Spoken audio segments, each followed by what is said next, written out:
আমি তো অনেক সময় এক কথা বলি যে 1 বছরে নামাজ কাজা হয় নাই।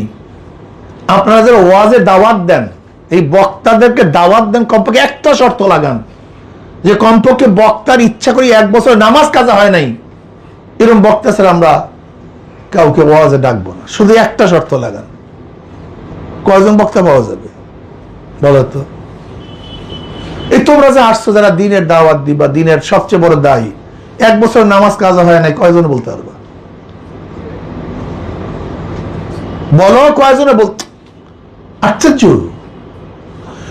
অত ইসলামী হুকুমতের মূল লক্ষ্য উদ্দেশ্যটা কি? আল্লাহ পাক নিজেই বলেন, আল্লাযীনা ইম্মাক্কান্নাহুম ফিল আরদি আকামুস সালাহ ওয়া আতাউয যাকাহ ওয়া আমারু বিল মারুফ ওয়া নাহাউ আনিল মুনকার। যদি আমি তাদেরকে ক্ষমতায় আসীন করতাম, বসাতাম, ক্ষমতা দিতাম, তারা প্রথম কাজ কি করতো? নামাজ কায়েম করত। 1 নম্বর কাজ নামাজ কায়েম করা। তা ক্ষমতা যাওয়ার মূল উদ্দেশ্য কি ভাই? তুমি তো নামাজই পড়ো না, কিসের ক্ষমতায় যেতে চাও? তার মানে কি গুন্ডামি করার জন্য, চাঁদা তোলার জন্য, ধনী হওয়ার জন্য, নাম কাম কামাই করার জন্য, গাড়ি করার জন্য? হ্যাডাম আমি এমপি, আমি মিনিস্টার। বিএনপি কাজটা কি করে? একই তো কাজ করে। আওয়ামী লীগ, বামপন্থীরা, তুমি ইসলাম নিছো কেন মুখে? যদি শুধু ক্ষমতার স্বাদ আচ্ছাদন করার জন্যই ক্ষমতায় যাও, তাহলে ইসলাম শব্দটা কেন প্রয়োগ করছো? এটা কুলুষিত করতেছো কেন? বামপন্থীরা ক্ষমতায় যাচ্ছে, সেকুলাররা ক্ষমতায় যাচ্ছে, ডেমোক্রেসিরা ক্ষমতায় যাচ্ছে, কমিউনিজমরা ক্ষমতায় যাচ্ছে, তুমি ইসলাম শব্দটা প্রয়োগ করতেছো কেন? ইসলাম শব্দ তো প্রয়োগের জন্য করছি, আমি ক্ষমতায় গেলে এমফাজে শরিয়া, শরিয়াতকে বাস্তবায়ন করব। এর মধ্যে শরিয়াতের প্রধান হলো নামাজ, যাকাত, আমারু বিল মারুফ ওয়া নাহু আনিল মুনকার। গোটা ইসলাম এই 4 শব্দের মধ্যে চলে আসছে। গোটা ইসলাম এই 4 শব্দের মধ্যে চলে আসছে। নামাজ, যাকাত, সৎ কাজের আদেশ, অসৎ কাজে সব চলে আসছে এর মধ্যে, সব। আমি তো ক্ষমতায় যেতে চাই এমফাজে শরিয়া, তা শরিয়াতকে বলি দেওয়ার জন্য, জবে করার জন্য। আমার বুঝে আসে না আপনারা কি করতে চান, কেন এখানে আসছেন, উদ্দেশ্য কি, নীতি কি, চরিত্র কি, আমি বুঝি না। যদি নামাজই কাজা হয়, একজন দায়ীর ইসলামের সংগঠনের একজন কর্মীর যদি নামাজ কাজা হয়, তুমি তো মুমিনই ঠিক মতো হতে পারো নাই। তুমি ঠিক মতো মুমিনই হতে পারো না, কোথায় তুমি দায়ী? কোথায় ইসলামের সৈনিক? ফাইজলামির জায়গা পাও না তোমরা। এসব ফাইজলামি, এগুলি সব জোশ, এগুলি একটা হুশ না। তুমি কি জানো না রুহানিয়াত এবং নাফসানিয়াত? নাফসানিয়াতের তেজেও মানুষ মারা যেতে পারে। আচ্ছা বলো তো, আবু জাহেলের সাথে যারা ছিল, যে সৈনিকরা, এরা কি রুহানিয়াত না নাফসানিয়াত? কম মরছে না বেশি মরছে? অনেক বেশি মারা গেছে। তুমি এই কথা ভাবিও না যে মারা গেলেই সে হক। এই যে দেখেন আমাদের বাংলাদেশের চরগুলিতে, চরাঞ্চলের মধ্যে প্রতি মুহূর্তেই মানুষের মধ্যে মারামারি হয় এবং খুনাখুনি হয়। রুহানিয়াত না নাফসানিয়াত? আমরা যুদ্ধে নামছি, জুলাই যুদ্ধে, আমরা দেখছি না হাজারো মানুষ যারা নামাজ নাই, রোজা নাই, তাদের মধ্যে জজবা কি ছিল? আরে মারাত্মক জজবা ছিল। রুহানিয়াত না নাফসানিয়াত? তা তুমি ভাবছো মারা গেলি শহীদ? কি আজীব পাগল! যেরকম মানুষ রুহানিয়াতের জোশে শহীদ হতে পারে, এরকম নাফসানিয়াতের জোশেও মানুষ শহীদ হতে পারে, মারা যেতে পারে।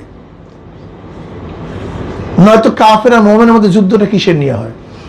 হ্যাঁ, কাফের যদি মাঠেই না থাকে, যুদ্ধ কিসের?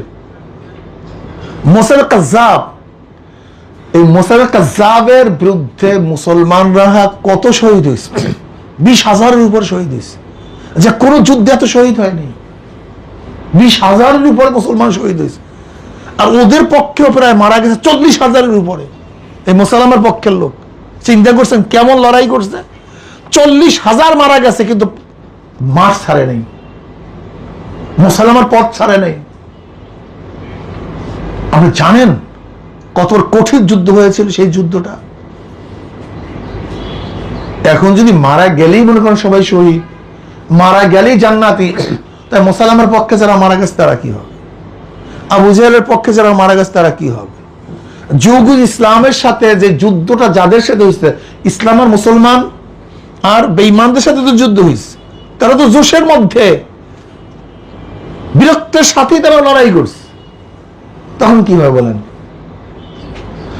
এর জন্য এই কথা কখনই ভাববেন না যে কেউ মারা গেলে বা কেউ রক্তাক্ত হলে একেবারে ইসলামের জন্য। তাই জুলাই যোদ্ধাদের হাজারো আছে যাদের মধ্যে জোশ ছিল কিন্তু রুহানিয়াত ছিল, এরকম নাই?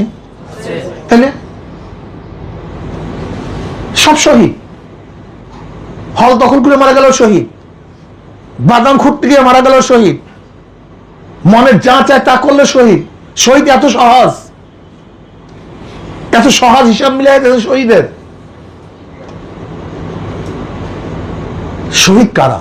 যারা একমাত্র মান কাতালা লিতাকুনা কালিমাতুল্লাহিল উলিয়া ফাহুয়া ফি সাবিলিল্লাহ। আগে মাথার মধ্যে ঢুকাও, বুখারীর মধ্যে কি রাওয়ায়াত আছে?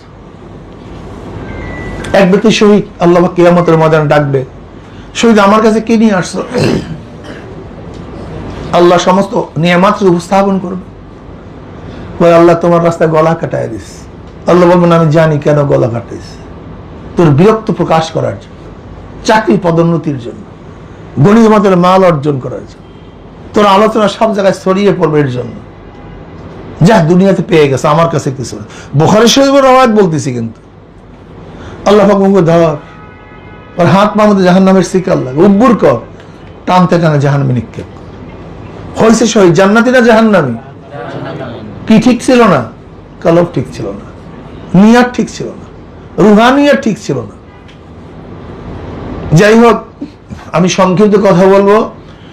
ইসলামী ছাত্র আন্দোলনের প্রত্যেকটা নেতা কর্মীকে প্রথম নিজের উদ্দেশ্য, নীতি এইটাকে ঠিক করো, মাকসাদ ঠিক করো। মাকসাদ, তোমার উদ্দেশ্য কি, এইটা আগে ঠিক করো, এরপরে পথ চল। তুমি কোথায় যাবা তোমার পথই ঠিক নেই, তো অবস্থাটা কি হবে বলো তো? একবার ডাইনে, একবার বামে, একবার সামনে, একবার পিছনে, কারণ মাকসাদ ঠিক নেই তো তোমার। কোথায় যাইতে চাও, কোথায় তুমি, তোমার মাকসাদ তো ঠিক নেই।